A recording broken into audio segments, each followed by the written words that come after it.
আন্দোলন। এতটা পথ পেরিয়ে আসার পরে তিলোত্তমার ধর্ষণ খুনে কলকাতা পুলিশের সিভিক ভলেন্টিয়ার সঞ্জয় রায়কে দোষী সাব্যস্ত করল শিয়ালদা আদালত। সোমবার সাজা ঘোষণা করবেন বিচারক। শিয়ালদা আদালতের বিচারক অনির্বাণ দাসের এজলাসে এদিন শুনানির দিকে তাকিয়েছিল গোটা দেশ। বেলা 2:30 নাগাদ সঞ্জয়কে তোলা হয় এজলাসে।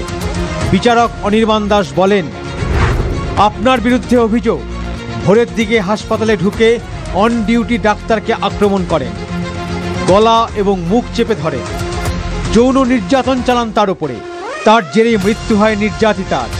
ভারতীয় ন্যায় সংহিতার 64, 66 এবং 103-এর 1 ধারায় আপনার বিরুদ্ধে চার্জ গঠন করা হয়েছে। আপনার বিরুদ্ধে যা প্রমাণ রয়েছে তাতে 10 বছরের নিচে সাজা হবে না, যাবজ্জীবন কারাদণ্ড হতে পারে।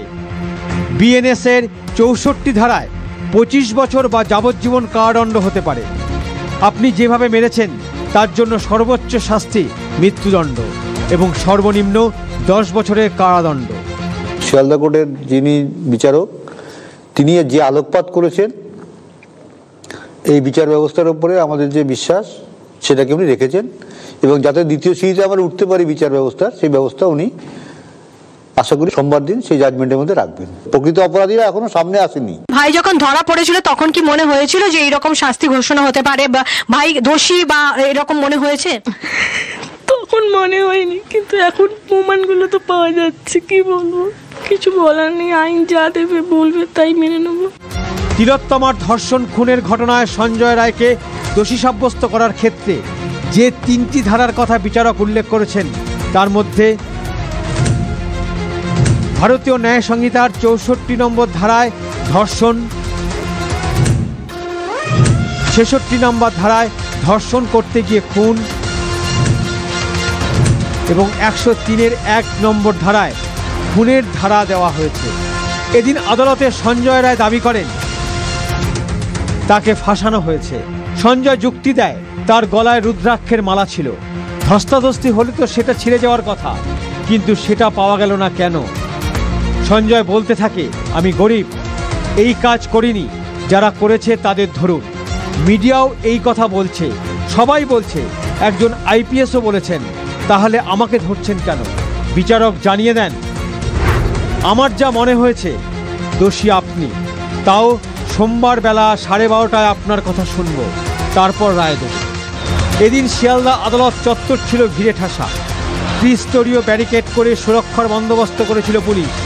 তার মধ্যেই আদালতে দোষী সাব্যস্ত হওয়ার পরে সঞ্জয় রায়কে শাটার বন্ধ প্রিজন ভ্যানে করে ফিরিয়ে নিয়ে যাওয়া হয় প্রেসিডেন্সি জেলে। শিয়ালদা কোর্ট থেকে শ্রাবন্তী সাহার রিপোর্ট, TV9 বাংলা। আর শুধুমাত্র একা সঞ্জয়ই নয়, জড়িত রয়েছেন অনেকেই। TV9 বাংলায় বিস্ফোরক দাবি করলেন তিলোত্তমার মা বাবা। প্রথম থেকেই অসহযোগিতা পুলিশের। সিবিআইও সঞ্জয় রায়কে দোষী ধরেই এগিয়েছে। সিবিআই তো ফোনই ধরে না। কেন্দ্রীয় এজেন্সির তদন্তে অনাস্থা তিলোত্তমার মা বাবার। TV9 বাংলার স্টুডিওতে বসে ঠিক কি বললেন তিলোত্তমার মা বাবা, শুনুন।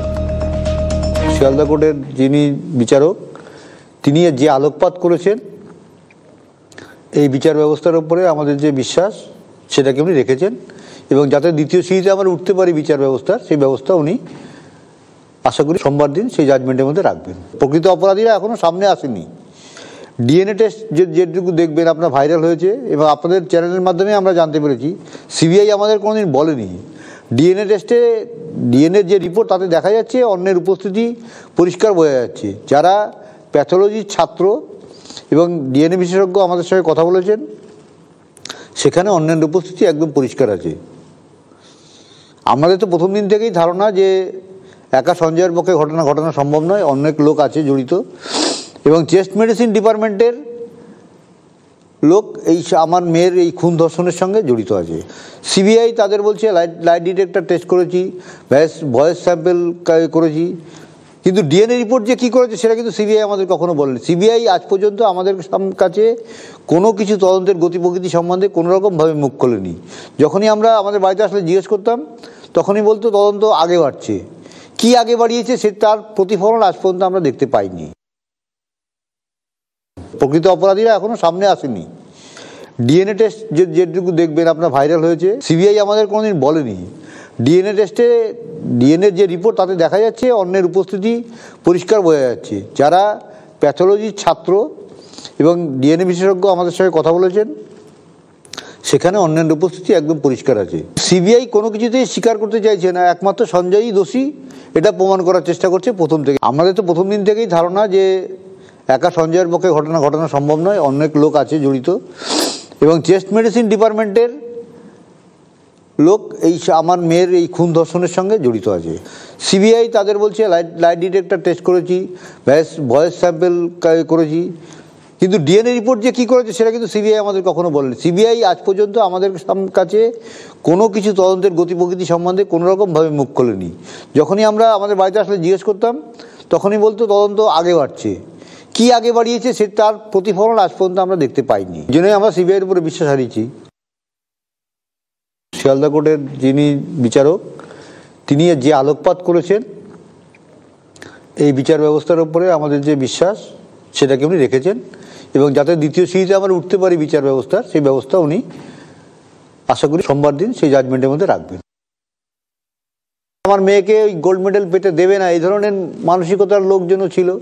যেমন যে আমার মেয়ের ইমিডিয়েট ভিপি টিচার আর কি, উনি তো আমার মেয়ের থিসিসটা নিয়ে আরেকটি ছেলে তাকে দিয়ে দিয়েছিলেন। এইবার থিসিসটা দিয়ে দেওয়াটা আমার মেয়ে হয়তো সেভাবে নেয়নি, কিন্তু সের মধ্যে যে কী রহস্য ছিল সে তো সেই ভিপি তিনি বলতে পারবেন। এবং একটা কথা না বললে এখানে খুবই খারাপ, এই যে ভিপি আজকে 163 দিন হতে চললো, আজ পর্যন্ত উনি আমাদের সামনে আসেননি বা আমাদের সঙ্গে একটি কথাও বলেননি। যেমন অপরাধী 4 জন যারা আমার মেয়ের সঙ্গে রাত্রিবেলায় ছিল, আমরা অপরাধী বলেই মনে করি তারা যেমন আমাদের সঙ্গে কোনো যোগাযোগ করেনি, উনিও কিন্তু আমাদের সঙ্গে যোগাযোগ করেনি। এবং 9 তারিখ অতক্ষণ আমরা হসপিটালে ছিলাম তখনও আমাদের সঙ্গে কোনো দেখা করেননি। উনিও এই খুনের সঙ্গে জড়িত কিনা এখন আমাদের তো ওনাকে নিয়েও সন্দেহ হচ্ছে। দেখো, তিলোত্তমার ধর্ষণ খুনে এক সঞ্জয় কি দোষী? আড়ালে থেকে গেলেন ঠিক কারা? রায়দানের দিন উঠল এই প্রশ্নটাই। আবারও বিচার চেয়ে আলোড়িত হলো শিয়ালদা কোর্ট চত্বর। কখনোই তো একমাত্র দোষী ছিল না, আর দোষীদের তো আড়াল করা হচ্ছে। যাদের ধরেছিল তাদেরও জামিনে ছেড়ে দেওয়া হলো। এটা তো আমরা সত্যি আশা করিনি। সিবিআই তাহলে করলোটা কি? আমরা কি সিবিআই এর তলে তলে সেটিং? আমাদের তো এখন তাই সন্দেহ হচ্ছে। এই কাজ একজনের পক্ষে করা সম্ভব নয়। যারা এই ঘটনাকে আড়াল করবার চেষ্টা করছে এবং যারা বিচারের পথে প্রতিবন্ধকতা নিয়ে আসছে, তারা কিন্তু সকলেই সুপ্রিম কোর্টের রায় আছে, তারা সকলেই ধর্ষণে অভিযুক্ত। একটা সিস্টেম, একটা করাপ্ট সিস্টেমটাকে ঢাকা দেওয়ার জন্য। আর সেটা তো আমরা সবাই জানি যে সঞ্জয় তো ধনঞ্জয় করা হলো। আমি ডিমান্ড করব যে সঞ্জয় যেন ওকে অ্যালাউ করা হোক বলার আর কারা কারা ছিল। ওকে তো বলির পাটা বানানো হলো না। পুরো করাপ্টেড একটা সিস্টেম। এবং এইটা না দোষীদের যারা যারা আমাদের চারিদিকে যেসব অ্যান্টি সোশ্যালরা ঘুরে বেড়ানো হচ্ছে তাদেরকে একটা গ্রিন সিগন্যাল দেখা হলো যে তোমরা যা ইচ্ছা করতে পারো, কিচ্ছু হবে না। এ রাজ্যে এদেশে কিচ্ছু হয় না। মানে আজকে আমার লজ্জা করে বলতে যে আমি ওয়েস্ট বেঙ্গলের বা এই রাজ্যের বাসী। আজকে আমার বাড়িতে যদি কিছু হয় আমি তো আগে তাকে ওইখানেই শাস্তি দেবো, পরে তো বিচার তো নেই। রায় ঘোষণা হয়ে গেল আরজিকর কাণ্ডের। সিবিআই এর চার্জশিট দেখে সঞ্জয়কেই দোষী সাব্যস্ত করল আদালত। কিন্তু তাতে চিকিৎসক থেকে আমজনতা তাদের রাগ মিটল কি? স্বস্তি পেলেন আন্দোলনকারীরা? বোধ হয় না। রাজপথ থেকে ফের আরো একবার বড় মাথা ধরবার দাবি উঠল। গত বছরের 9 আগস্ট আরজিকর মেডিকেল কলেজ হাসপাতালের ভিতর ধর্ষিত খুন হয়েছিলেন এক জুনিয়র ডাক্তার। তোলপাড় করা আন্দোলন, রাত দখল, বিদ্রোহের ঢেউ অন্য রাজ্য তো বটেই, ছড়িয়েছিল বিদেশেও। পুলিশের হাত থেকে তদন্তভার যায় সিবিআই এর হাতে। বদল হন কলকাতার পুলিশ কমিশনার। সাম্প্রতিক সময়ে কোনো ঘটনায় রাজ্য জুড়ে এত তোলপাড় হয়নি। 162 দিন পর সেই মামলায় রায় দিতে বিচারক সময় নিলেন গুনে গুনে 12 মিনিট। দোষী সাব্যস্ত হলো একমাত্র সঞ্জয়। কিন্তু এই ঘোষণায় হতাশ আন্দোলনকারী চিকিৎসকরা। এই যে সন্দীপ ঘোষ, অভিজিৎ মন্ডল, তারা কেন তথ্য প্রমাণ লোপাট করতে চেয়েছিল? কিভাবে চেয়েছিল, তাদের বিরুদ্ধে সাপ্লিমেন্টারি চার্জশিট কেন দিতে পারলো না সিবিআই? এই প্রশ্নগুলো তো থেকেই যাচ্ছে। আমরা একদম নির্দিষ্টভাবে অভিযোগ করছি, যেটা রাজ্য সরকারের সঙ্গে কেন্দ্রীয় সরকারের সেটিং ছাড়া এই সিদ্ধান্ত কখনো হতে পারে না। তারা সেটিং করে সাপ্লিমেন্টারি চার্জশিট দেওয়ার কথা বলেও সাপ্লিমেন্টারি চার্জশিট পড়লো না। আমরা চাই অবিলম্বে যারা প্রত্যক্ষ বা পরোক্ষভাবে জড়িত, প্রমাণ লোপাটের অভিযোগ যাদের বিরুদ্ধে আছে, তাদের অবিলম্বে তদন্ত শেষ করে বিচার প্রক্রিয়ার মধ্যে নিয়ে এসে দ্রুত বিচারটা সম্পন্ন করা। দেশের সর্বোচ্চ তদন্তকারী সংস্থা সিবিআই ইনভেস্টিগেশন করছে, সুপ্রিম কোর্ট মনিটর করছে, তারপরেও যদি ক্রিমিনালরা বাইরে ঘুরে বেড়ায় তাহলে আমরা কিভাবে বলতে পারি বিচার? রায় ঘোষণার পর এদিন শিয়ালদা থেকে মৌলালী পর্যন্ত মিছিল করে আন্দোলনকারী চিকিৎসক ও নাগরিক সমাজ। সেখানে ফের উঠল জাস্টিস স্লোগান।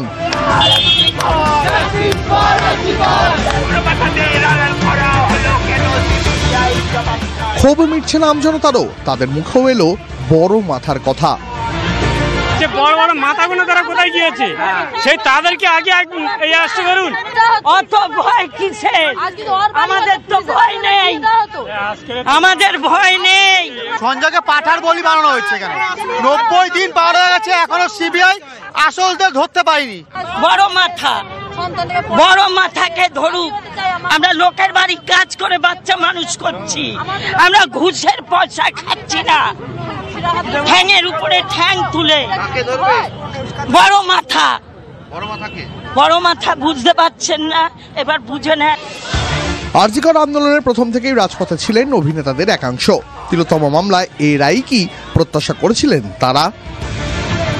একজনকে ওই দোষী সাব্যস্ত করে একটা দায়সারা গোছের একটা ভার্ডিক্ট দেওয়া হলো না, তাই এক্সপেক্টেড ছিল যে এইরকমই একটা ভার্ডিক্ট হবে। এই ভার্ডিক্ট দিয়ে কিন্তু এই জাস্টিস ফর আরজিকর বন্ধ হবে না। আমরা জানি সবাই ধ্রুব সত্যের মতো অভয়ের বাবা মাকে টাকা পয়সা দিয়ে মুখ বন্ধ করিয়ে দেওয়ার জন্য। কেন এটা কেন হবে? ওয়াই? তো এই সবকিছু ওয়াই এর প্রশ্ন উত্তর আমরা পেলে ডেফিনেটলি অভয়ও বিচার পাবে। সমাজে নানা অংশের মানুষ বলছেন তিলোত্তমার ন্যায় বিচারের আন্দোলন চলবে, কিন্তু সরকার পক্ষ জানে সে আন্দোলনে এখন ভাটার টান। সঞ্জয় দোষী সাব্যস্ত হতে তৃণমূল শিবিরে যেন যুদ্ধ জয়ের উল্লাস। Bureau report, TV9 Bangla. 12 minute, তার মধ্যেই আরজিকর মামলার রায় ঘোষণা করলেন শিয়ালদা কোর্টের বিচারক। কিন্তু এই সময়ের মধ্যে নিজেকে নির্দোষ প্রমাণ করবার আপ্রাণ চেষ্টা করে গেল সঞ্জয় রায়। কখনো রুদ্রাক্ষের যুক্তি, কখনো গরিবের তত্ত্ব খাড়া করে শেষ মুহূর্ত পর্যন্ত বাঁচবার লড়াই চালিয়ে গেল সে।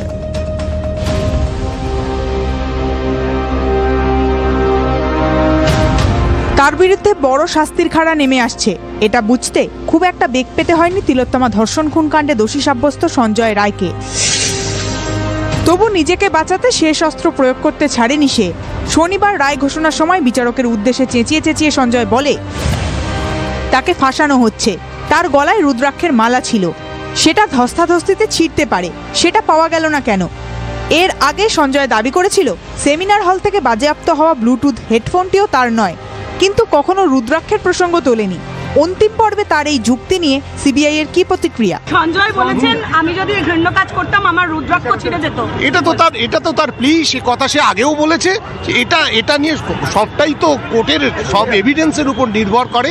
এখন কার গলায় রুদ্রাক্ষ ছিল কি ছিল না আমি কি করে বলবো? সূত্রের খবর, দোষী সাব্যস্ত হওয়ার আগে লকআপে গিয়ে সঞ্জয়ের সঙ্গে দেখা করেন লিগ্যাল এডের আইনজীবীরা। তারা পরামর্শ দেন ঘটনায় আরও কেউ জড়িত থাকলে তাদের নাম যেন বলে দেয় সঞ্জয়। এমনকি আদালতে তোলার আগেও আইনজীবীরা সঞ্জয়কে জানান এখনো বাকিদের নাম চাইলে বলে দিতে পারে সে। কিন্তু দুবারই নীরব ছিল সঞ্জয়। রুদ্রাক্ষের মালা কি তাহলে পরিকল্পিত? আজকে উনি যে পার্টটা বলছেন সেই পার্টের কোনো স্পেসিফিক এক্সপ্লেনেশন নেই এবং আইনে খুব স্পেসিফিক্যালি বলা আছে যে তুমি যেটা তোমার ডিফেন্সে বলবে that has to come in the evidence in the form of prosecution. এবং গরিব এই দুটোকে ভিকটিম কর একদম স্পেসিফিক্যালি। ভাইয়ের গলায় কি রুদ্রাক্ষের মালা ছিল? জানি না, আমি তো ভাইয়ের সাথে কখনো কথাবার্তা বলিনি, দেখিও নি, এটা তো আমি জানা নেই আমার।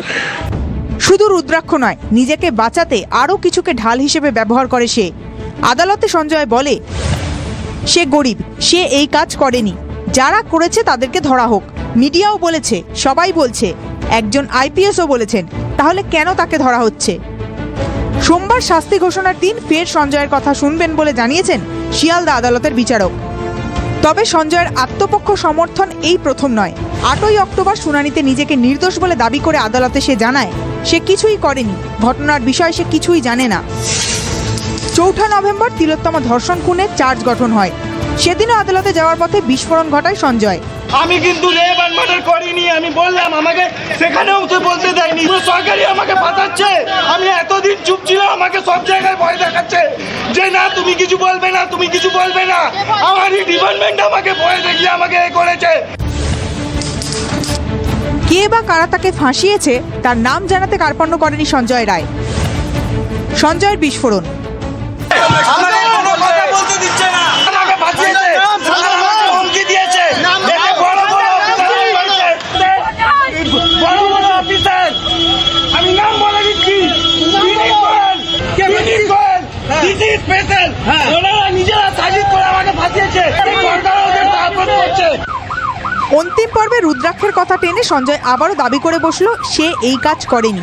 এই নিয়ে নির্যাতিতার পরিবার বা আন্দোলনকারীদের কি মত? সিবিআই কোনো কিছুতেই স্বীকার করতে চাইছে না, একমাত্র সঞ্জয়ই দোষী এটা প্রমাণ করার চেষ্টা করছে প্রথম থেকে। আমাদের তো প্রথম দিন থেকেই ধারণা যে একা সঞ্জয়ের পক্ষে ঘটনা সম্ভব নয়, অনেক লোক আছে জড়িত। किस वजह से फंसे तो वही जाने, लेकिन अगर वो फंसे हैं तो उनको भी पता है कि हमारे साथ और कौन कौन लोग हैं। वो कहें ना कहें, लेकिन हर व्यक्ति समझता है इस बात को कि उनके साथ अकेला नहीं, कोई और भी लोग हैं। শনিবার আদালত থেকে শাটার বন্ধ গাড়িতে নিয়ে যাওয়া হয় সঞ্জয়কে।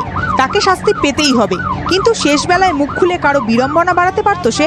সেই আশঙ্কাটাই কি অতি সক্রিয়তা পুলিশের? Bureau report, TV9 Bangla.